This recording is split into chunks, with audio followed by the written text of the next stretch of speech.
Well, hello and welcome to another episode of Enrichment on the Go. I am very excited today. I have one of my, she's an amazing person. Her name is Miss Keyanna Williams. In the classroom, they call her Mrs. Williams, Miss Williams, excuse me. And Keyanna, I've known her for a very, very long time, but I'm very excited to have her on this platform with me. And Keyanna Williams is a first grade teacher in Waldorf, Maryland. She graduated from Towson University with a Bachelor's of Science in Early Childhood Education and a certificate in Business Administration. Her passion for working with young children began at a very young age. So welcome, welcome, welcome. Thank you. Thank you for having me. Yes. I'm excited to be here. I appreciate you so much. And she's actually worked with me for many years. And so it's an exciting thing because we always want to bring information to our parents. And so with this episode, we're going to be talking about the best ways to positively discipline your child. I know that this can somewhat be a touchy subject at times, but we do have to use developmentally appropriate practices when working with children. You all as parents, I'm a parent myself, and so I understand what it means to have to discipline your child. Discipline is not a bad word. All right. And so we're just going to talk about some different types of tools. We're going to give you some resources today, what you can do to positively discipline your child. So we're going to start by just discussing some parenting styles. All right. Ooh, exciting. Yes. And we've met all types of parents during our tenure in this field. And we're going to discuss cultural aspects of parenting because each family dynamic is made up of a different culture. Absolutely. Right. And that doesn't necessarily mean or is not limited to ethnicity. Right. You may have the grandmother who's raising the child. You may have a guardian who's raising a child. You may have a single parent, and it doesn't necessarily have to be a mom. It could be a dad. You may have an uncle involved in the caring or rearing of a child. And so it's very important that as a unit, you all work together as a family to ensure that you all are positively disciplining the children. Yeah. Right? Because it takes a village. A village. And right. And we talked about that, because we're a unit. Yeah. We work together. So grandmas, they like to spoil, or some people like to say, but grandmas, I say, give that extra love. Yes. But I want to encourage grandmas, right?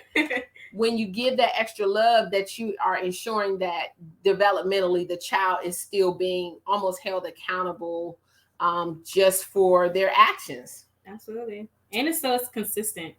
Exactly. It's consistent. So the different types of parenting styles. And I love talking about this. Is authoritative. So an authoritative parenting style is more democratic, right? So it's controlling and demanding, but it's warm. You're more rational person. I think I would say I'm authoritative. It depends. The church said amen. Yes. The church said amen. It depends. I think at times, but a permissive parenting style is child-centered, right? It's non-controlling, non-demanding. It's relatively warm, but this parenting style is where you are actually allowing the child to be in charge. I was gonna say it a different way. Say what you gonna say. I was gonna say you let the child do anything. But I think that, well, I'll let you finish and then I'll say what I was gonna say about all three of them. Oh, absolutely. Yeah. And then the authoritarian, they're detached, controlling, and somewhat less warm. And unfortunately, I have seen this, and socially and emotionally, it really does affect your child and how they engage with their classmates, other children, and even the caregiver or their teachers. Absolutely. And I was gonna say just but like just talking about in different situations, I feel like you have to, kind of pick a certain style depending on like the situation. You are definitely authoritative, but I like the description how it said controlling and demanding, but warm, rational, and receptive. Like that, those words are very important because I feel like at certain times you want to keep in mind that you are a parent or a guardian, and that you like your job is to bring in that nurturing, but you're also there as the authoritative. You're right. The authoritarian. Or the figure. The authoritative figure. Yes, yes. That's what I was trying to say. Like you are that person. So I think that description was, like perfect in just like describing how, because at the end of the day, it is about the child, but it's about how you communicate with the child about their needs and yours. Absolutely. Yeah. And I think that's good because sometimes I know myself as a parent, but I'm glad I'm in this field because, and I think it's so important for parents. That's why I love being able to do this, because parents, you have to understand that you matter in this scenario as well, right? So one thing that we often do, because we always talk about the children's emotions in the classroom, so they may be upset, right? And I often, if there's something that they do or we're redirecting, and then that's, I'll say that didn't make me, I'm sad. I'm not happy, because they have to understand that they're not the only ones with emotions. Yeah, it shows them empathy, right? So they learn to empathize with others and not think that it's all centered around them. Yes, and that's developmental too. Absolutely, because at that young age, they're not thinking about it like that. So I think that's really important to show them and model, scaffold, all of those things that we do as teachers, or expected to do as teachers. Is kind of the same thing like in parenting.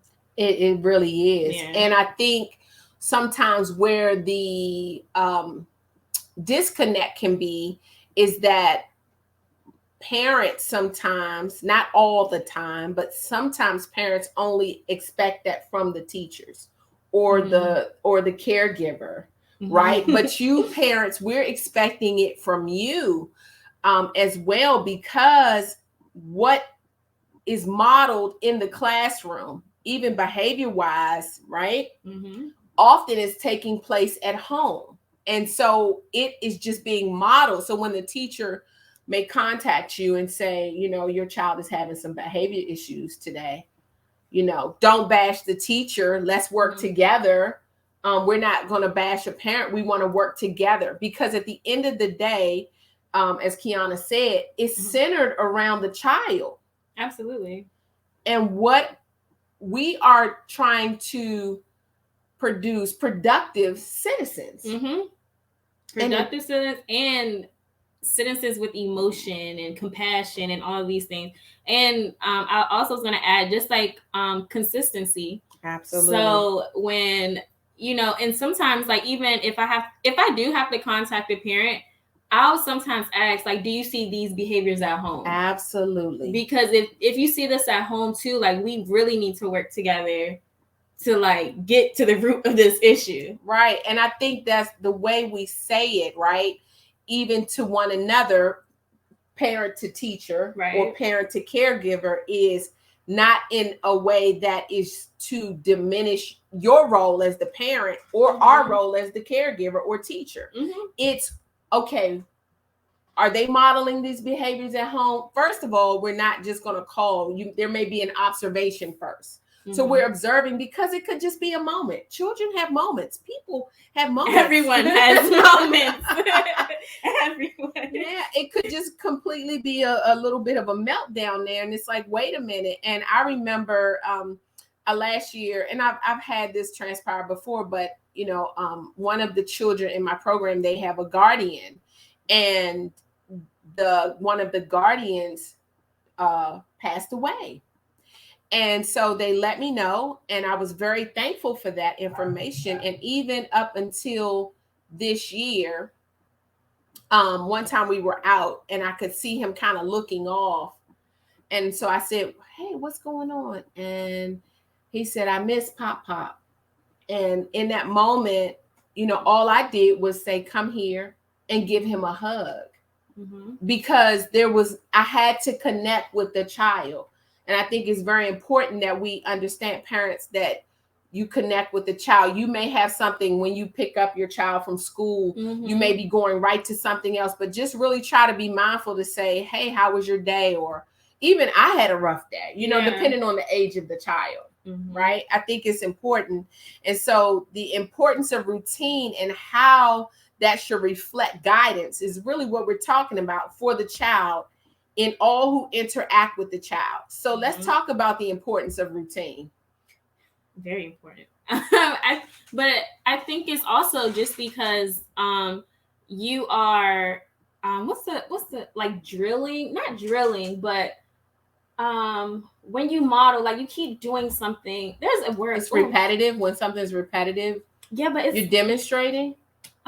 It's close. It's along those lines. But what I'm basically trying to say is, like, you want to keep like giving your child the opportunity to work on, practice, and like perfect like what you want them to do. So you do that with the routine. So like, well, okay, we'll just talk about in the classroom. In my classroom, like we have a schedule we follow daily. We have a guided reading schedule that we follow with the mindset of they're going to keep doing this and they're going to keep doing it better. To a certain point, they won't need me anymore.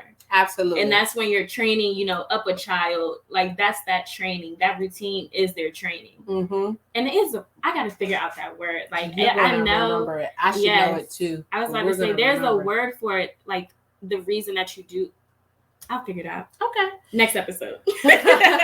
So we really want to, and even now, what I've noticed in the classroom, you have to get through your curriculum. There are certain milestones and developmentally or in the curriculum that you have to meet. But let's talk about that a little bit, especially with what transpired with COVID, because one thing I've always really, we have a routine in my program, but sometimes the routine needs to change just a little. Because maybe the children, it was a 3-day weekend, right? And now they're all tired by 11 o'clock instead of nap time, which may be at 12:30, right? So you have to be, that's what I always love about early childhood development. Yes, you may have a routine, and even you as parents, you may have a routine. You may have it that they go to bed every night at 6 o'clock. Well, maybe they were cranky at 6, and maybe they need a little bit of extra TLC right now. Maybe 6 o'clock has to be 6:15, or maybe it needs to be 5:45. I just to be a little flexible, because life happens, things happen where you may have to change some things.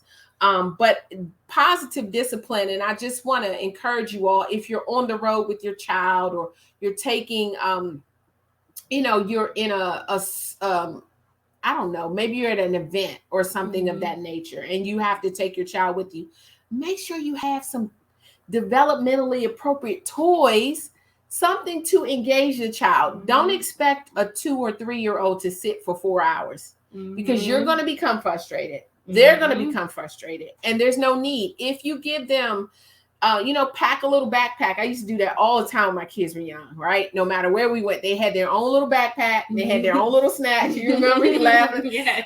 They always had snacks, and they were fed. Don't, and especially sometimes when we're in a rush, or we're rushing as parents, because sometimes you are just trying to get to work, or you're trying to get the child there so you can at least get to work by the skin of your teeth at times, right? Yeah.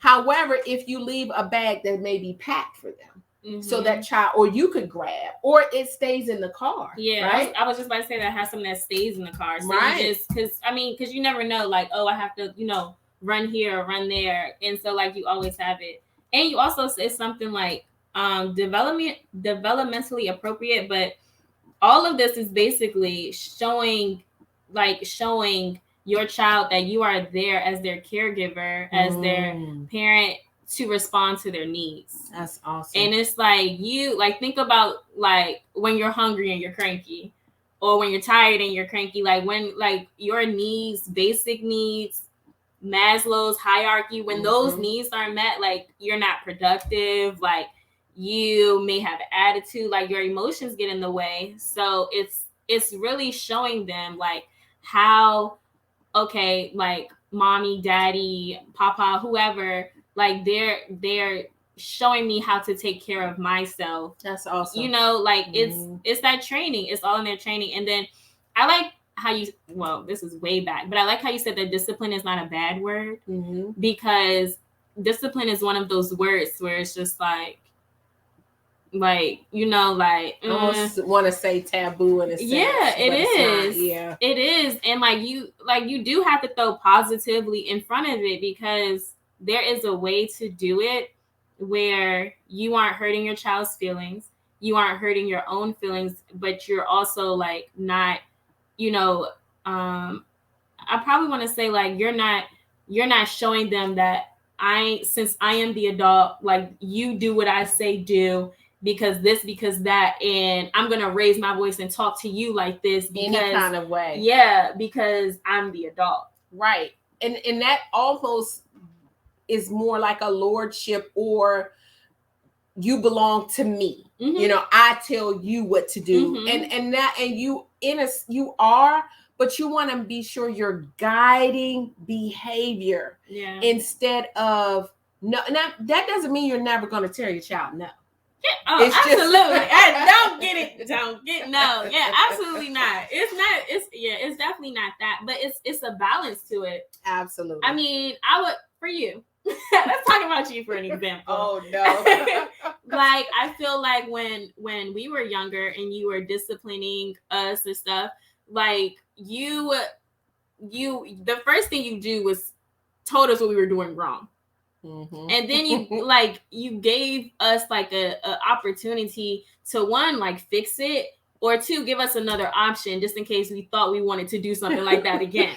Like maybe you should try this instead of that. And I think that's the important balance of it, because we still respected you as a parent, but we still know that you loved us as our parent. Does that make sense? No, that was beautiful. I mean, I'm just saying for a parent, because at the end of the day, right, at some point that child is going to have interactions with other people, and eventually they may be a parent, or they may be, you don't know what they're going to be. And what you don't want to ever do is diminish your child to the point where there's no longer any creativity, where they don't want to speak up, where they don't want to talk. And so this is the importance of choices, consequences, and follow through as a parent. That is actually what we're segueing into. The importance of choices, consequences, and follow through as a parent, and a parent's role versus the child's role. You're your child. You can be friendly to your child, but you're not your child's friend to the point where the child thinks that you all are actually almost on the, it's like they're talking to you like they talk to their friends. Yeah. And I think I see that more common now. Oh, it's something. It's way more common now. Even because as a teacher, like I have students who I went to high school like with their parents, or like I just have a connection to like maybe auntie or something like that. And this isn't just for like young like parents though, like this is just something that I see, like, or when I am like contacting like a family or whatever, it's kind of just like you can tell you really can who is the what's the word? I'll say it. Who's the authoritarian? Yes. Authoritative figure. Yes, in that aspect. Yes, like you can definitely tell. Absolutely. So it's like, think of a child with at home, you know, they're running the show. Then when they come to classroom, like, okay, I have 23 students in here. 23 kids can't run this show. Right. Like, that's why I'm here. Yeah. So it's like, you know, so that's where at school it becomes a problem, because of course they're coming in the classroom and they're like, why can't I do this? Why can't, you know, and all this other stuff? Because, and like, sometimes I do explain to children, like, you are not the only student in here. Like, I think that's good though. Yeah, I have to respond to a lot of people's needs and not just yours. Mm-hmm. So, but then that's when, you know, got to teach children how to be patient. If you want something, sometimes you're just not going to get it right then and there. Oh, that's a big one. Yeah. That's a big one, because if they have not been taught that and to think about, you know, or had to do it. Yeah. Had to do it. Like, or never had to share, or maybe they're the only child, and now they come in, you know, and everyone is kind of catered to them, which there's nothing wrong with being there for your child, but again, we have to make sure that you are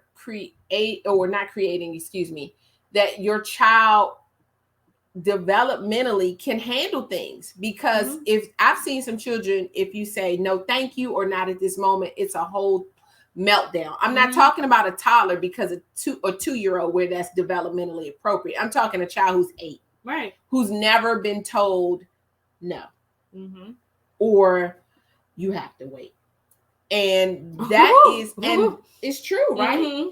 And see, what we have to, parents, you know, that is something that you have to teach your child. Your child at some point, whether you're homeschooling, you know, because there are different ways to teach your child, but you want your child to be able to function in society. That doesn't mean that they're going to stop being an introvert or extrovert, or maybe you do have that introvert that wants to become an extrovert, but they don't know how. I think we have to really think about that, because I've seen some children, you know, we've seen it throughout the years, where they were very withdrawn, but they didn't have a space to be themselves. Then they come out that shell. And then they don't go back in. Yes. But I do really enjoy that. Even though they don't go back in, I love to see who and what they're becoming. Yes. You know what I mean? And even then, it still may have to be monitored or tailored. I know, like, you know, my youngest, oh man, he was quiet, and then he became, I was like, what is going on here?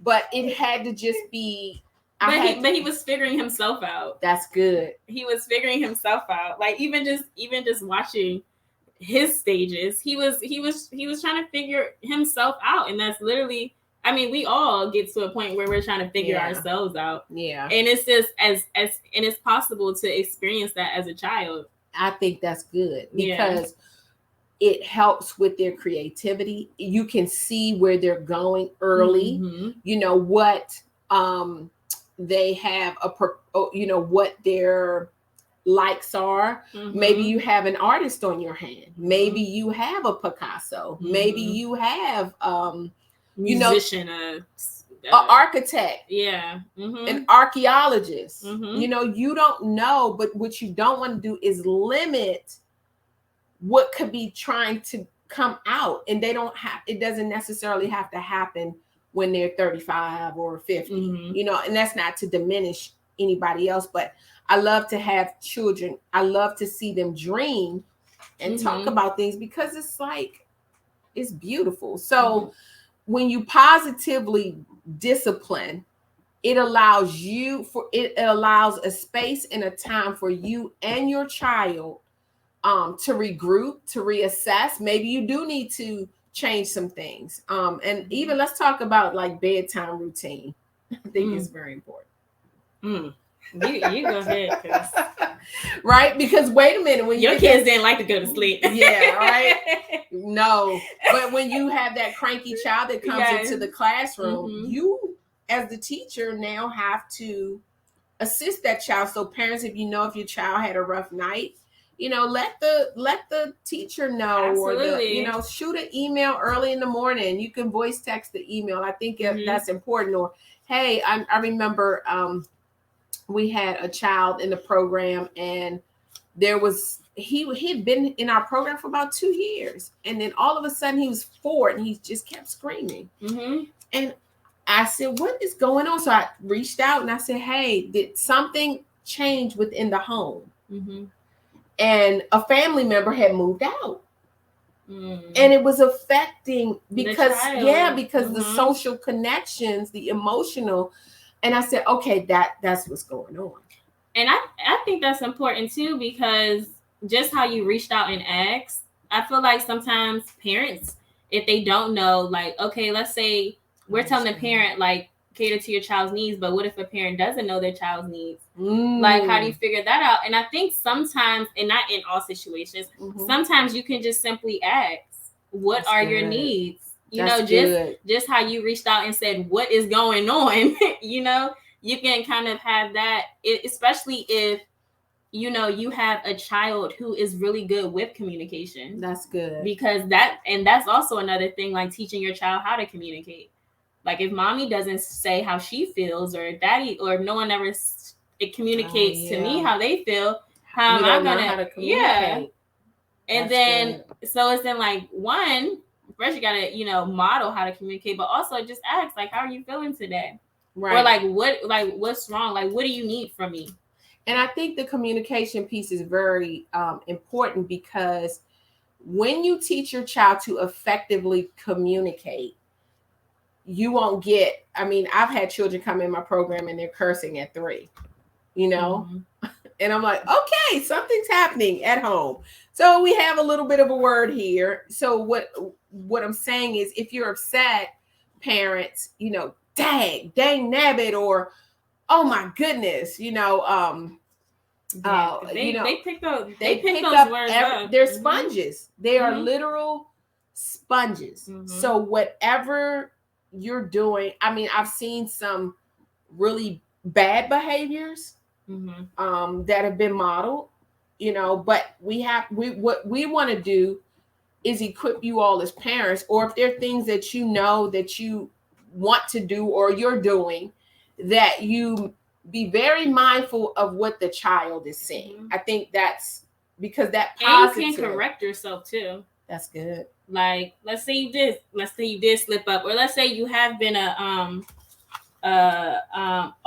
a minute. Yeah, I was about to say authoritarian. Yes, parent. A controlling, like, in this whole time, like, just coming, because I know the first time my mother told me she was sorry, I was like, oh my goodness. Parents get it wrong. Yes, you do get it wrong. So if you're listening, we're not perfect. So if you're listening and you're like, you know, you think about things that you may have said or done that could have possibly like hurt your child, I think that's good. Yeah, like you can go and apologize and, you know, show them the corrected behavior.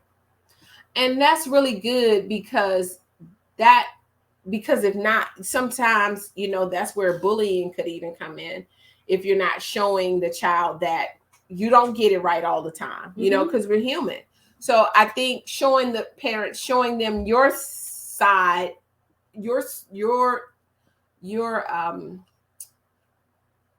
I'm trying to think of the word, but just like perspective, or like not your perspective, but just that you have feelings too. Your heart. Yeah.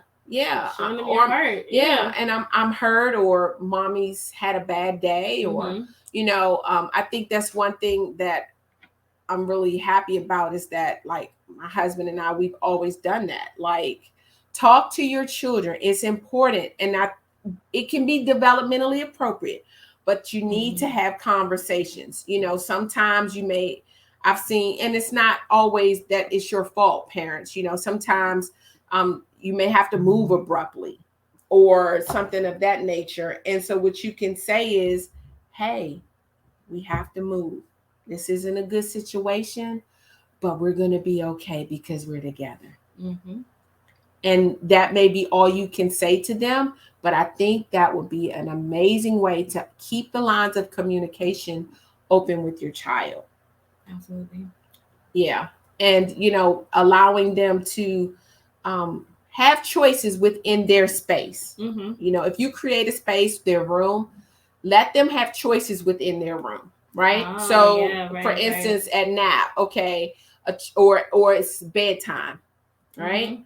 Read a quick book to your child, sing a song to your child. You know, I used to wake my children up singing to them. You know, I would sing a song to them, or I would read a book, or if not at nap or at bedtime, in the day. You know, come here, let's read a quick, even if it's one page, you don't get to read the whole book. But you could tell if they get upset because, oh, we want to read the whole book. Okay, you can take the book and sleep with it, and you can make up your own story, right? Just use your creativity. But back to what I was saying about the toy options, or maybe they want to sleep with two, but you only want them to sleep with one. Okay, let's make a choice. You can either sleep with this one or this one. You need to decide. I'll give you a moment to decide. That is a way that you are offering choices, but you are still guiding and directing and positively disciplining your child. Yeah, that's good. Yeah. Well, parents, we hope that we've helped you on today, and thank you for tuning in.